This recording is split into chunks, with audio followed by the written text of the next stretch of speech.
नमस्कार, स्वागत है आप सभी का टीएनपी न्यूज के खास प्रोग्राम अपना उत्तर प्रदेश में और मैं हूं आपके साथ हमेशा सिंह। वित्त मंत्री निर्मला सीतारमण ने बुधवार को आम बजट 2023-24 संसद में पेश किया। बजट पेश होने के बाद यूपी के मुख्यमंत्री योगी आदित्यनाथ ने प्रतिक्रिया जाहिर की है। इसके अलावा डिप्टी सीएम केशव प्रसाद मौर्य ने भी प्रतिक्रिया दी है। सीएम योगी ने कहा कि मैं आजादी के अमृत काल में प्रस्तुत विकसित भारत के संकल्प को पूर्ण करते सर्वसमावेशी और लोक कल्याणकारी केंद्रीय बजट का स्वागत करता हूं। आदरणीय प्रधानमंत्री जी एवं माननीय केंद्रीय वित्त मंत्री जी का हार्दिक अभिनंदन। सीएम ने कहा कि वर्तमान केंद्रीय बजट गांव, गरीब, किसान, नौजवान और महिलाओं समेत समाज के हर वर्ग की आशाओं और अपेक्षाओं को पूरा करने वाला है।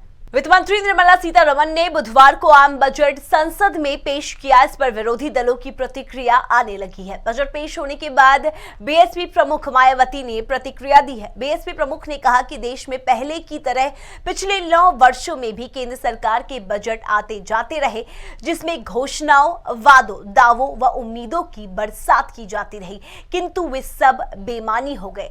जो भारत का मिडिल क्लास महंगाई, गरीबी और बेरोजगारी आदि की मार के कारण लोअर मिडिल क्लास बन गया, अति दुखद की बात है ये। वित्त मंत्री निर्मला सीतारमण ने बुधवार को आम बजट संसद में पेश किया। इस पर विरोधी दलों की प्रतिक्रिया आने लगी है। बजट पेश होने की कुछ ही देर बाद समाजवादी पार्टी के प्रमुख अखिलेश यादव ने प्रतिक्रिया दी है। सपा प्रमुख बीते सालों के बजट को याद दिलाते हुए बीजेपी पर जमकर भड़के नजर आए। अखिलेश यादव ने बजट को लेकर कहा कि बीजेपी अपने बजट का दशक पूरा कर रही है, पर जब जनता को पहले कुछ न दिया तो अब क्या देगी। भाजपाई बजट महंगाई व बेरोजगारी को और बढ़ा रही है। सुहेलदेव भारतीय समाज पार्टी के राष्ट्रीय अध्यक्ष ओम प्रकाश राजभर ने बड़ा ऐलान किया है। उन्होंने कहा कि वह महाराष्ट्र में बृहन मुंबई नगर निगम चुनाव उद्धव ठाकरे के नेतृत्व वाली शिवसेना के साथ मिलकर लड़ेंगे। इससे पहले ओपी राजभर ने मुंबई स्थित मातोश्री में उद्धव ठाकरे के साथ मुलाकात की थी, तब वहां संजय राउत भी मौजूद थे। राजभर ने बुधवार को बताया कि उनकी 2 दिन पहले शिवसेना नेता उद्धव ठाकरे से मुंबई में मुलाकात हुई है। उन्होंने कहा कि 1.5 घंटे की यह मुलाकात सकारात्मक थी, जिसमें उन्होंने ठाकरे से महाराष्ट्र में होने वाली बीएमसी चुनाव को लेकर चर्चा की। गोरखपुर में लोगों के लिए 31 जनवरी और 1 फरवरी की रात इतिहास में दर्ज हो गई है। इस ऐतिहासिक पल का साक्षी बनने के लिए लोग गोरखनाथ मंदिर के बाहर खड़े रहे। सर्द हवाओं के बीच जब नेपाल से बिहार और यूपी के कुशीनगर होते हुए देवशिलाएं गोरखनाथ मंदिर पहुंची तो लोगों ने सिर झुकाकर जय श्री राम के नारों के साथ उसका स्वागत किया। उसके बाद इन देवशिलाओं को विधि विधान से पूजन अर्चन के बाद अयोध्या के लिए रवाना किया गया। बहुत ज़्यादा मतलब इतना लकी फील कर रहे हैं अपने आप को कि हम लोगों को टच करने को मिले और हम लोग बहुत सौभाग्यशाली हैं। और मम्मी तो कल से ही ज़्यादा एक्साइटेड है कब हम मिलने। मतलब हम सौभाग्यशाली फील कर रहे हैं कि हमें दर्शन करने को मिला साक्षात। क्या नाम है आपका? नेहा पांडे। नेहा, ये बताइए कितने बजे से आप लोग आए हुए? मैं तो कल से वेट कर रही हूँ। हम जब नेपाल से जनकपुर से निकले तब से हम वेट कर रहे हैं और हमें पता चला कि 2 बजे आने वाले हैं, तो हम 2 बजे से वेट कर रहे हैं। फिर वेट करते करते करते करते और अभी हमें दर्शन करने को पूजा किया है। सभी मिथिलेश नाथ ने पूजा किया है। देवी पालन के महंत है, शांतिनाथ जी है, सब लोग महान पूजा किए हैं।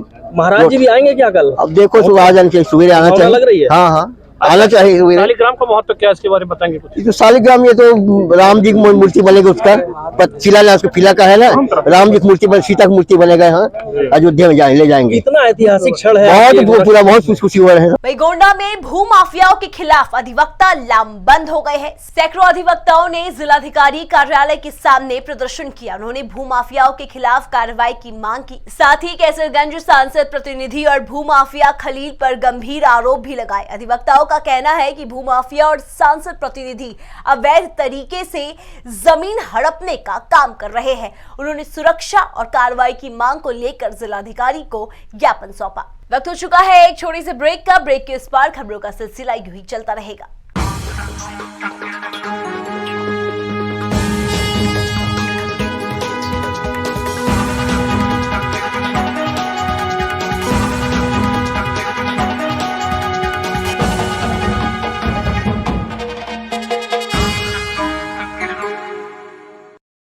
स्वागत है आप सभी का। ब्रेक के बाद नजर डालते हैं आगे की खबरों पर। सोनभद्र में मुख्य सचिव दुर्गा शंकर मिश्र ने संत किनाराम पब्लिक स्कूल और महिला महाविद्यालय भवन का उद्घाटन किया।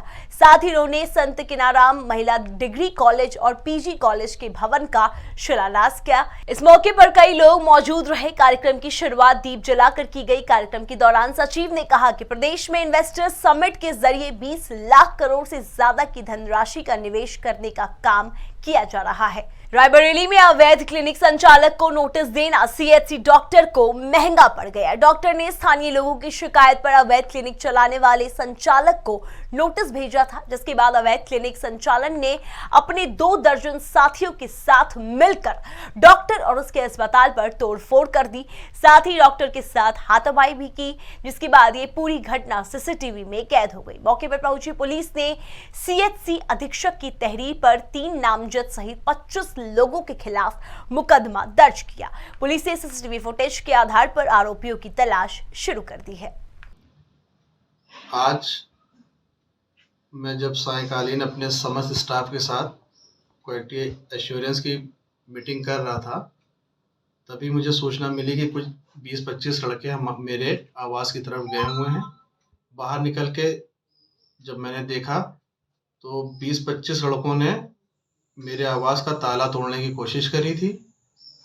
मेरे पूछने पर मेरे अस्पताल के एंट्रेंस के गेट पर भी उन्होंने तोड़फोड़ करने की कोशिश करी है और धमकी भी दी है तथा गाली गलौज भी करी है। खीरो सीएचसी में जो डॉक्टर हैं उनसे और वहाँ के लोकल व्यक्तियों के बीच में कुछ विवाद हुआ था, जिसमें दी गई तहरीर के आधार पर मुकदमा पंजीकृत करके आगे वैधानिक कार्रवाई की जा रही है। हमीरपुर जिले में तेज रफ्तार का कहर देखने को मिला, जहां एक बाइक अनियंत्रित होकर खाई में जा गिरी। बाइक सवार युवक की मौके पर ही दर्दनाक मौत हो गई, वहीं दूसरा गंभीर रूप से घायल हो गया। घायल युवक को इलाज के लिए सीएचसी राठ में भर्ती कराया गया। घटना राठ कोतवाली क्षेत्र के गिरवर मोड़ के पास हाईवे की बताई जा रही है। हरदोई में 70 हिस्ट्री शीटर बदमाशों ने एक साथ थाने में पहुंचकर हाजिरी लगाई। पुलिस ने उन्हें हाथ में तख्ती पकड़ाकर अपराध से दूर रहने की नसीहत दी। दरअसल पुलिस ने अपराध पर अंकुश लगाने के लिए अपराधियों को हर महीने की आखिरी तारीख को थाने में हाजिरी लगाने का फरमान सुनाया है। आज थाना संडीला में अपराध रोकथाम की दृष्टि से क्षेत्र के लगभग 70 हिस्ट्री शीटरों की हाजिरी थाने पे लगाई गई। इन हिस्ट्री शीटरों को खुद अपराध न करने एवं किसी अपराध के घटित होने की आशंका होने पर थाने पे तुरंत तत्काल सूचना देने की सख्त हिदायत दी गई है। यह प्रक्रिया माह के अंतिम तारीख में की जाती है। जो हिस्ट्री शीटर अपनी उपस्थिति थाने में दर्ज नहीं कराते हैं, उन्हें सक्रिय मानते हुए उन पे और प्रभावी ढंग से निगरानी की कार्रवाई की जाती है। उत्तर प्रदेश की तमाम खबरें देखने के लिए बने रहिए टीएनपी न्यूज के साथ।